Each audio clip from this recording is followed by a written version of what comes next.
Olá, tudo bem? Seja bem-vindo à nossa primeira aula, a este nosso primeiro encontro de redação discursiva. Todos nós sabemos que redigir é um ato extremamente importante, é um ato isolado. Você nunca escreve sozinho, você nunca escreve coletivamente, você sempre escreve sozinho. O ato de escrever é um ato extremamente solitário. Muito bem, e por ser um ato solitário, ele vai exigir de você, o ato da escrita, né? Ele vai exigir de cada um de nós que nós estejamos muito convictos daquilo que queremos fazer. Se você quer escrever a respeito de determinado assunto, este assunto precisa estar exclusivamente dentro da sua cabeça. Ele não pode estar fora. A inteligência artificial não pode ajudar você na hora de escrever. Os nossos professores não podem nos ajudar. Ninguém pode nos ajudar na hora de escrevermos. É uma ação de nós para conosco, não é? É de mim para mim mesmo. Eu não tenho como dividir esse momento. Muito bem. Então, os fundamentos de uma redação discursiva, eles passam necessariamente por diversos momentos. O primeiro, você precisa fazer uma reflexão profunda a respeito daquilo que você quer escrever. O primeiro passo é esse. Primeiro você reflete, depois você descobre o que você sabe a respeito de determinado assunto. Depois você vai avançando aos pouquinhos até que você domine completamente aquele conteúdo e consiga passar uma mensagem de forma muito clara e assertiva para quem está do outro lado, ok? Então vamos avançando aqui mais um pouquinho. Eu quero me apresentar. Meu nome é Freire, professor Freire. Eu sou licenciado em letras, dei aula de redação em Brasília por muitos anos. E durante esse período todo, eu também sempre gostei de escrever. Escrever sempre foi algo que me acompanhou desde muito jovem. Eu tenho um livro de poesias devidamente registrado na Biblioteca Nacional. E esse registro me permitiu, na realidade, entender a grandeza que é escrever, não é? Na realidade, escrever poesias é algo extremamente profundo. Por quê? Uma poesia não é um texto objetivo, uma poesia não é um texto direto, não é um texto jurídico em que você simplesmente pede algo de forma clara, objetiva e direta.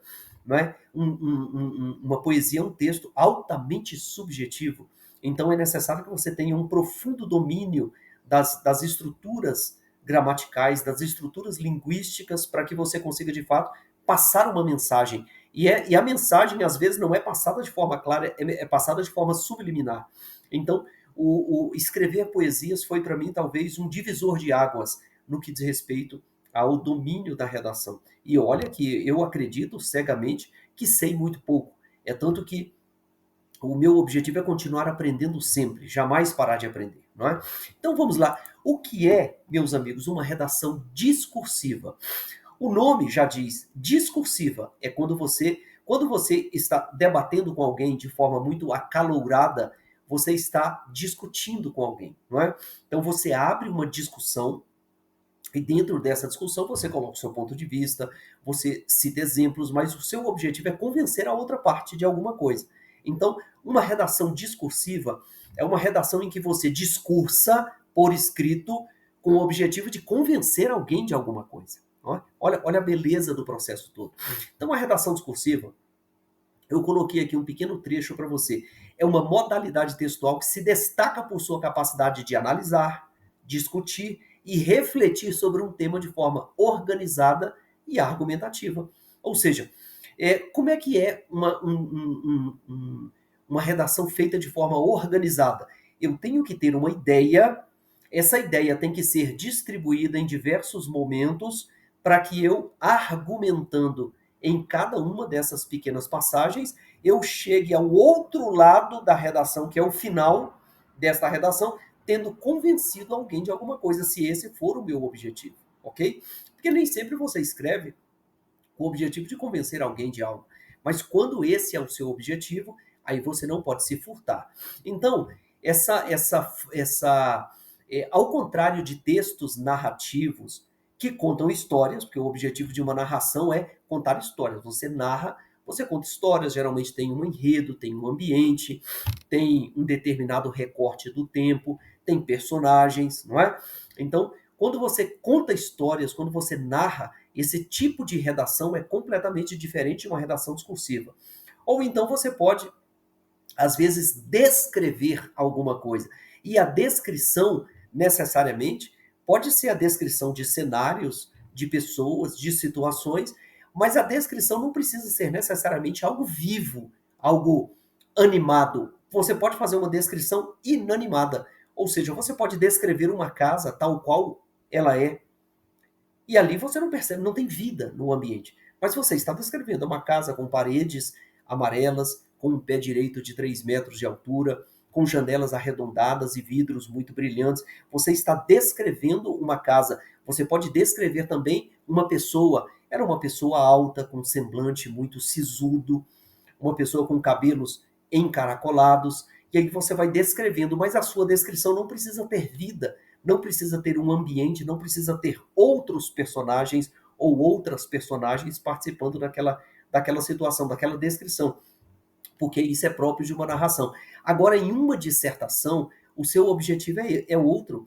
Quando você disserta, a sua dissertação se concentra, se apoia em ideias, em pontos de vista, em argumentos claros e lógicos, conforme está aqui no texto que eu coloquei para vocês. Então, essa forma de escrita é fundamental para comunicar ideias complexas de maneira eficaz e persuadir o leitor, sendo crucial em diversas áreas, como a área acadêmica, a profissional e em avaliações como o Enem, vestibulares, concursos públicos e assim por diante. Por quê?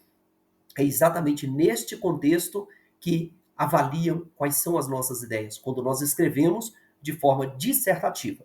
Então vamos lá, quais são as características, professor, as características tidas como essenciais de uma dissertação?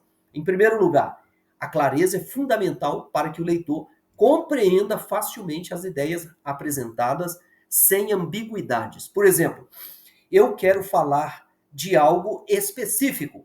Eu quero falar da importância de beber água. Ok. Se eu vou falar na minha dissertação qual é a importância de beber água, eu vou citar o que a água provoca no meu corpo quando eu bebo, o que a falta de água provoca quando eu não bebo água. Observe? Então, eu tenho que estar dentro desse contexto.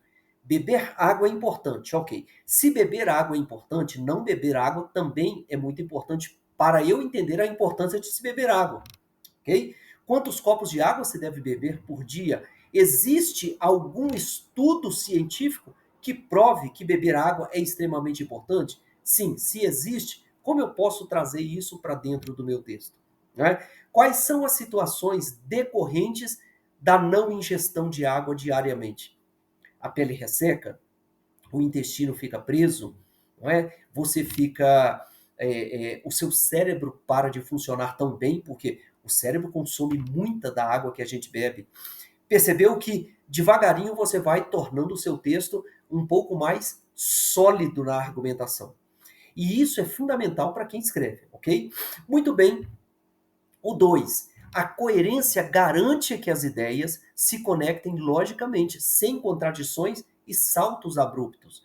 O que significa? Para um texto ser coerente, ele tem que seguir uma diretriz que vai do tópico frasal, ou seja, do primeiro parágrafo, da ideia central do texto, ele vai se ramificando pelo texto como um todo, mas tendo aquela ideia central como a ideia circundante em todo o texto. Você não pode começar falando de algo e no meio do texto entrar num outro assunto completamente diferente. Não é? Você vai reverberando o seu texto, você vai passeando por outros assuntos que estejam interrelacionados com o assunto principal do texto, que é beber água e como isso pode tornar o seu corpo mais saudável. Percebeu como é que a coerência do texto só aparece quando você, no começo do seu texto, no meio do seu texto e no final do seu texto, você traça uma linha sobre um determinado assunto e segue esse assunto até o fim. Já pensou aqui, agora estamos falando de redação. Aí, de repente, do nada, eu resolvo entrar no assunto sobre e vocês assistiram ao jogo do Flamengo no último domingo? Ou então, vocês viram aquela palestra do Donald Trump na Casa Branca? Aí alguém pergunta do outro lado, ô professor, o que, que tem a ver a Casa Branca, a palestra do presidente Trump, o que, que tem a ver o jogo do Flamengo com um curso, uma aula de redação? Perceberam? Aí eu posso até dizer para vocês, olha, nós estamos falando aqui sobre redação discursiva. Você se lembra aquela fala do Trump na Casa Branca, quando ele tentou convencer os jornalistas de que o que ele estava dizendo era importante? Aquilo era um tipo de dissertação. Aí, naquele momento, você observa que eu fiz uma coesão de ideias que criou coerência no texto. Ou seja, eu linkei as duas coisas. Mas eu posso também dizer que no último jogo do Flamengo, o narrador do jogo, de certa forma, tentou convencer todas as pessoas que estavam assistindo que o Flamengo era melhor em campo, porque os jogadores estavam jogando com o coração, com a alma. E aquilo que ele estava fazendo era uma forma de convencer as pessoas. Portanto, isso é próprio de uma dissertação. Aí você, do outro lado, fala: realmente, professor, agora fez sentido falar do Flamengo, porque nós estamos falando de redação discursiva ou dissertativa. E de repente o senhor traz para o palco duas ações, duas informações fundamentais sobre como dissertar. Aí sim, nós entramos no assunto dissertação. Meus amigos, eu vejo vocês daqui a pouquinho no próximo slide.